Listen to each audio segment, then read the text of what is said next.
ఇప్పుడు కూడా వెంకటేశ్వర స్వామికి ఉన్నటువంటిది ప్రపంచంలో నాకు ఎక్కడా ఉండదు. ఆ రష్ నేను చూసాను, నార్త్ ఇండియన్స్ వచ్చి చూసి ఏంటిది రోజు కుంభమేళ ఇక్కడని. అంత జనం, అంత వెంకటేశ్వర స్వామి అంటే ఆ దాంట్లో అన్నిసార్లు అనకూడదు. అసలు నిజంగా జరిపిన వాళ్ళని శిక్షించడానికి ప్రయారిటీ ఇవ్వాలి. కానీ దీంట్లో నిన్న ఇంకో మాట అన్నాడు ఆయన, నాకు ఆశ్చర్యం వేసింది. ఇది అవినీతి కాదుట, హిందూ మతాన్ని నాశనం చేయటం కోసం పన్నిన కుట్రట.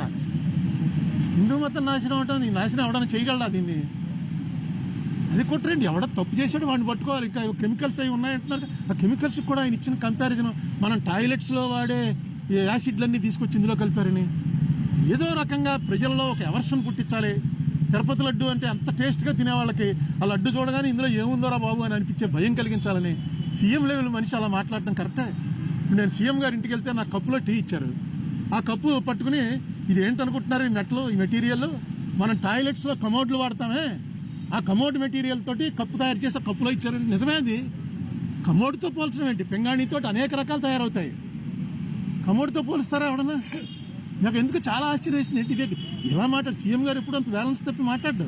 చాలా కాలం నుంచి ఆయన సీఎంగా చూస్తున్నాం కదా, ఎందుకు ఇలా మాట్లాడుతున్నాడు ఏంటి? ఎంత అందులో టాయిలెట్లు కడిగే వాటిని తీసుకొచ్చి కలిపారని. ఇది బ్లాస్ఫమీ అవుతుంది. బ్లాస్ఫమీ అంటే దైవద్రోహం.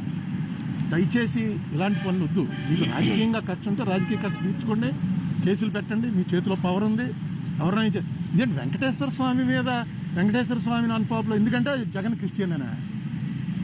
జగన్ క్రిస్టియన్ కాబట్టి క్రిస్టియన్స్ అందరూ కూడా వెంకటేశ్వర స్వామికి యాంటీ అయిపోయారా?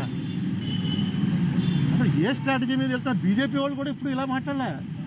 బీజేపీ వాళ్ళు డైరెక్ట్గా మాది హిందూ పార్టీ అని చెప్పుకున్నా సరే వాళ్ళు కూడా ఇప్పుడు ఈ లెవెల్లో మాట్లాడరు. మరి చంద్రబాబు నాయుడు గారు పునరాలోచించండి, ఇది కరెక్ట్ కాదు.